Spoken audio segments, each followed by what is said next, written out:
The Shangri-La Command Warship. Look at this thing. It is absolutely gorgeous. Of all the ships that were released with the 15th anniversary bundle, I feel like this is going to be the fan favorite. This is going to be the one that people are going to be most excited about because one, like I said, it's gorgeous, but two, this is a variant of the Constitution class, like the classic Constitution. So, the one from the original series and the old movies. This is, a variant of Kirk's Enterprise, and it's in the C store. This is a normal C store ship that you can buy right out of the C store. Look at this. It's right there.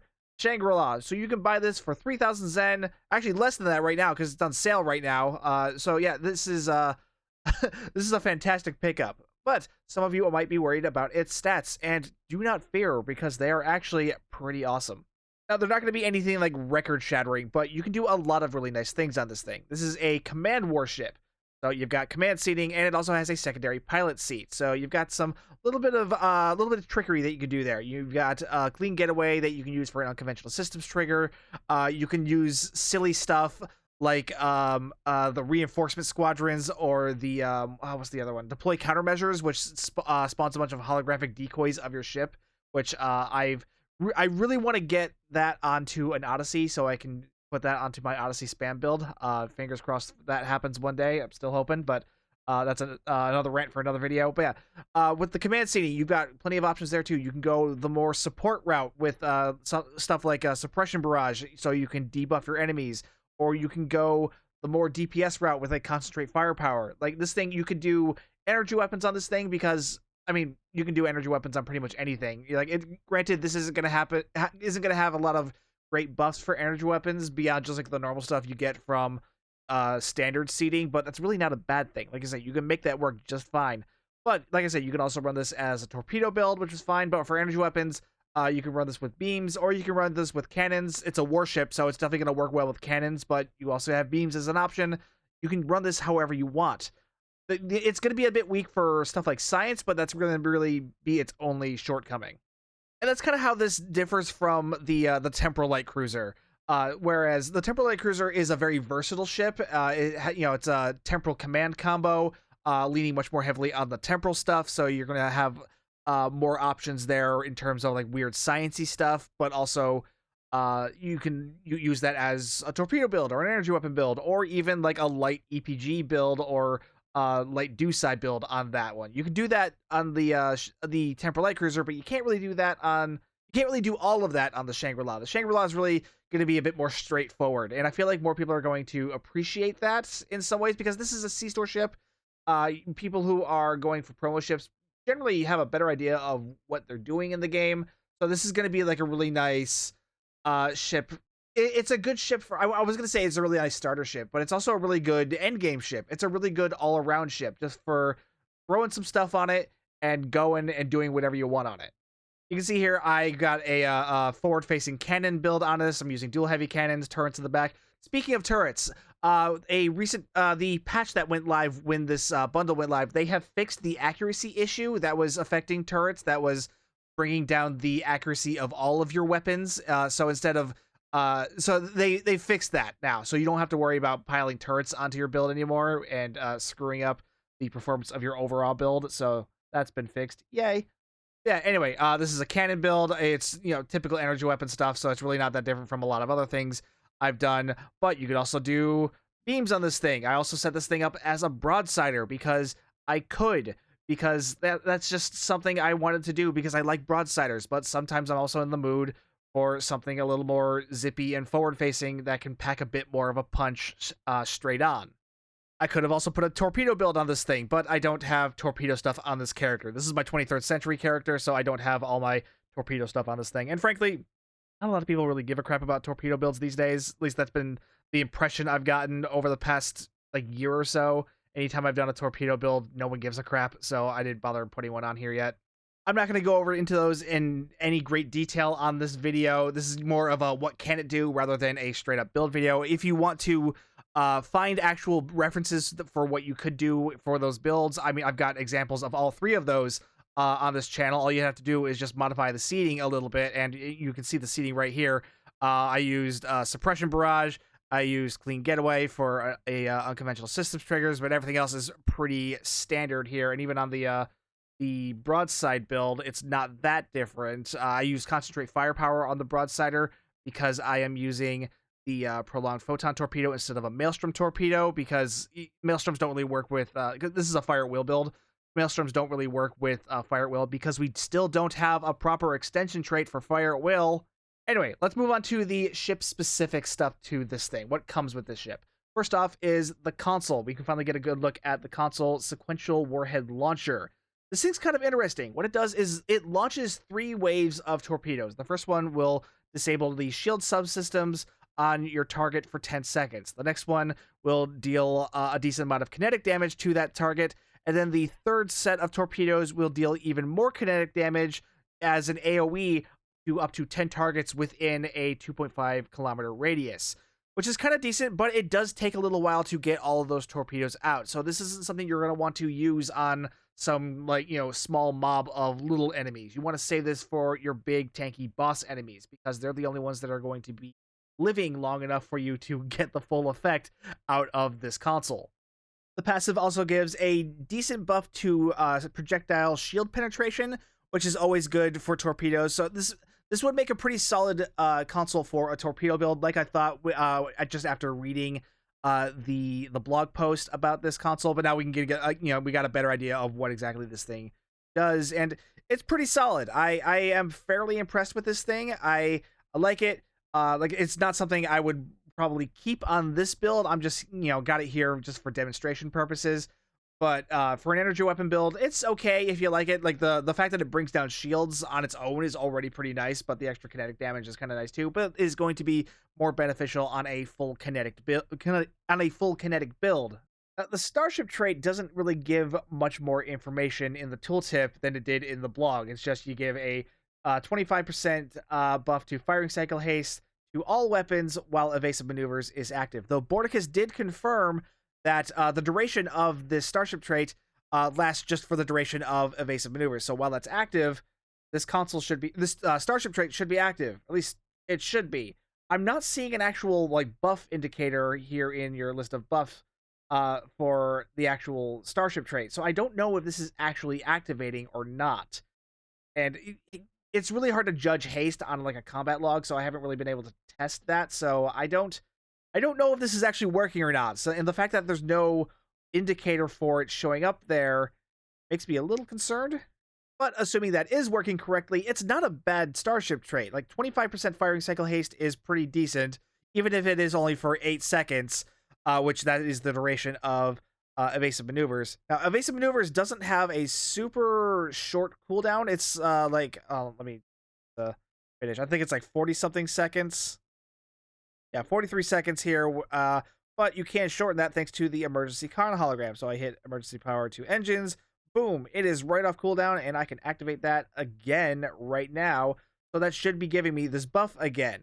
Now I just have to wait for the cooldown on emergency power to engines, and then I can just do that again. So this is a pretty solid Starship trait. It's definitely something that's going to be useful because it's a full account unlock. So if you're a fan of energy weapons and you want to get more haste out of them, this is a solid pickup. But you're going to want to make sure that you have the emergency con hologram along with it to get that much more out of it. The emergency con hologram is a duty officer that you can pick up from the Phoenix Prize Pack store. So it's I think it's a very rare reward that you can pick this one up for. So it's pretty easy to get. So just buy some Phoenix prize packs out of the dilithium store, get the appropriate token. Then you can grab one of these and use him to lower the recharge of evasive maneuvers to trigger this trait more often. And honestly, even without this trait, the emergency con hologram is pretty useful just for the sake of lowering the cooldown of evasive maneuvers, because getting that much more speed that much more often can be very useful in a lot of scenarios. Another thing I wanted to do in this video is do a sort of visual review of this ship. I'll be doing this with each of the new ships, because there was quite a bit of demand for some visual reviews of the new ship just to get a closer look at them. Because these are all new models, and there's been a lot of hype around these because they're all TMP era ships, and God, they're all gorgeous, and I'm really happy to see that. So I know PC players probably aren't going to be huge in demand for that, but I know the console players are going to be really eager to see more of these ships. So let's do a bit of that. This is the Shangri-La. It is a variant of the original Constitution.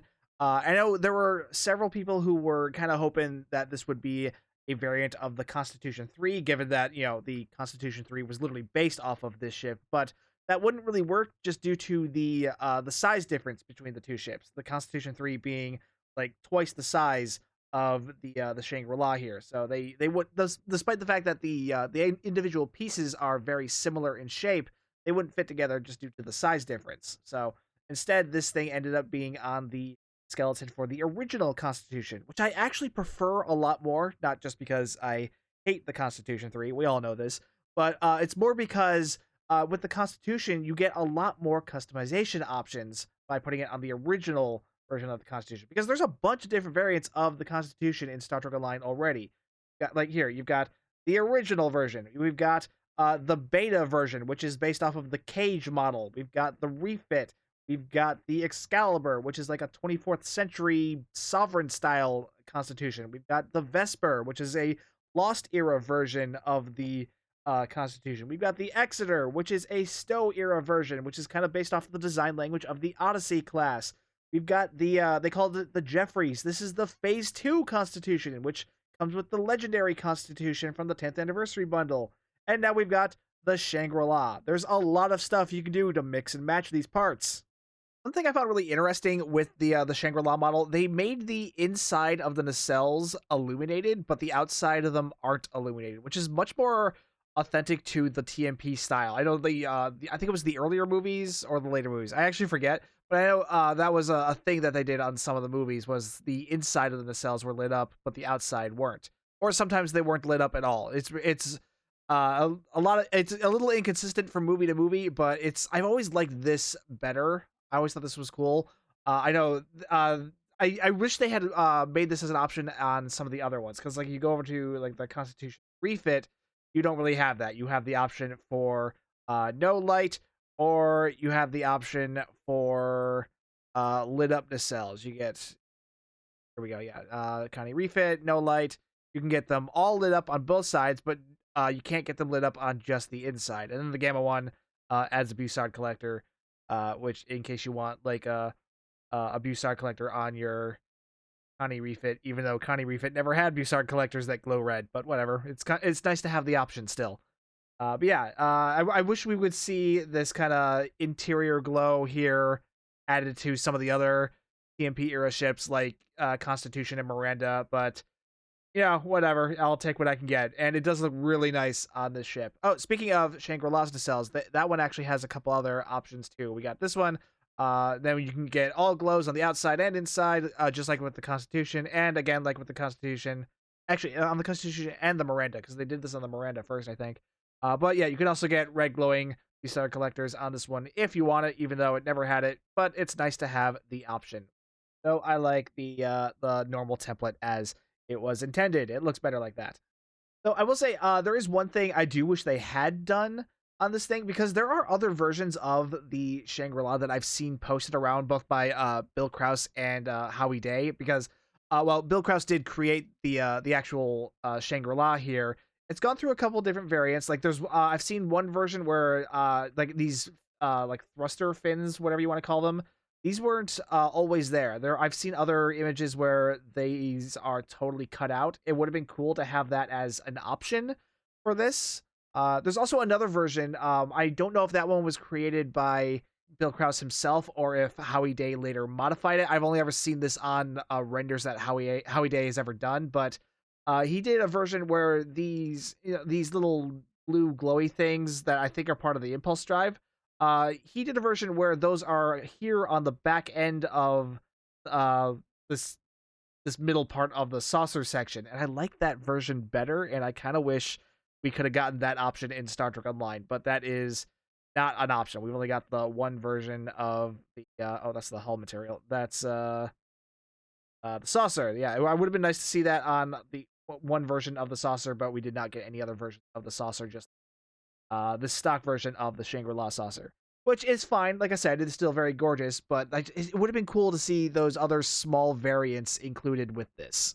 But they probably just went with this one because this is the one that appeared as a gold-plated model on the in the ready room of the Titan A in Star Trek Picard. So this is the one that made it into the show technically. So this is the canon one. So any of those variants technically are not established in canon yet. So there was little reason to add them to Star Trek Online. But again, it would have been I don't know, it would have been cool, like I said, because it's mainly a me thing. Because like I said, I like the version where the little blue glowy thingies are on the outside and not on the underside of the saucer.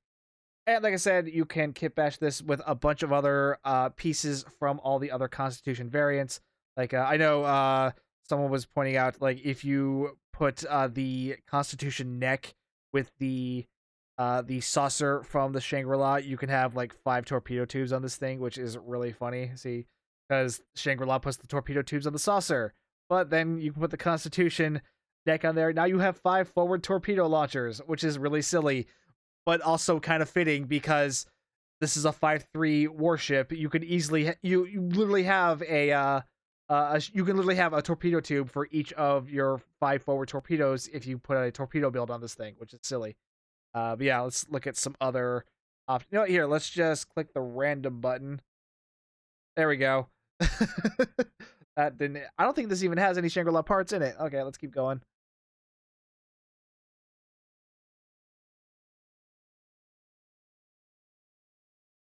I don't like any of these. Okay, that's not bad. That's interesting. Like this is the Shangri-La body with the Constitution refit neck. Pylons are those? What are these? Those are the Jeffries. Those are the phase 2 pylons. That's not bad. I would change those to something else. Oh god, that's the original Constitution pylons really only look good on the classic. That looks better. Excalibur pylons on that. That's kind of dope. Let's keep going. See, the problem with going through random on this is that there are so many different parts, and Shangri-La is only one template out of all these other templates, so you're not going to get Shangri-La parts every time you hit random. Shangri-La pylons look pretty cool though. I do like that. Oh, that looks weird. The big thick Vesper secondary hull with the itty bitty thin TOS neck. That's silly looking. Okay, I don't like the random button. It just makes me more and more upset because I've never been one for kit bashing. Honestly, I know I get crap for this every once in a while, but I've never been one for kit bashing. I like the standard templates more than that because like this is how the ship was supposed to look, and I don't like to deviate too far from this. And that hasn't always been the case. Like back in the day, I used to fly a kit bash of the Odyssey that used multiple different parts from the various different Odyssey classes, but that was before the revamps happened to Yorktown and Odyssey, and now I just like the Odyssey template on its own much better than any kit bash that could be made out of parts. But yeah, that's just me. I know I'm weird, but I like my ships as they were meant to be made. While we're here with the Constitution, I should probably mention the original Constitution got a bit of an update.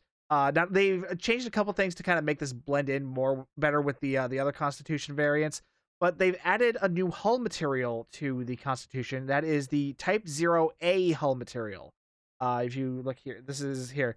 That's the Type 0 hull. That's the old default material. It's much more gray, a little bit more authentic to the actual show itself. Whereas the new Type 0A, this is meant to be more reminiscent of the actual physical model that is currently on display. That was used to be, the filming model for the original series. This is based off of the, how the ship looks nowadays, sitting in the Smithsonian after it's been restored multiple times now. So this is meant to be more reminiscent of how the actual filming model looks today, which is a really neat thing and is just another example of Thomas Maroney wanting to screw around with nerdy ships and wanting to give us that many more options to apply to these different ships. So thank you, Thomas, for being a gigantic nerd. We really do appreciate you. Yeah, it's just really cool to see that. Though I did notice there's a bit of a bug. If you switch over to the Constitution Beta, which this is the model of the Constitution that was seen in the original pilot episode, The Cage. So this would have been Captain Pike's version of the Enterprise, the original version of Captain Pike. But yeah, the the neck isn't being applied properly with this hull material, so um, hopefully that'll get fixed soon. But yeah, it's overall though, it's still really cool. But if you don't like it, you can just go back to the original Type Zero hull material. So you have that option as well as all of these other options. Because like I said, there are a lot of different variants of the Constitution at this point in Star Trek Online. Oh, honestly, I'm probably gonna stick around with this one for a little while. At least on this character. This is my 23rd century character. Probably gonna stick with this one for a little while because Shangri-La looks really cool. I really like this ship. I like they added an aft torpedo, which is a really nice touch. Like the original Connie refit does not have an aft torpedo for some reason. I like the different shape on the secondary hull. It's much more broader. Look, there's more stuff going on in there. Like, the shuttle bay is wider, so there's probably more room for almost said pets for shuttles in there. This is a warship. There are no actual pets. That would be nice though. Constitution multi-mission cruiser, with a hangar bay, that'd be dope.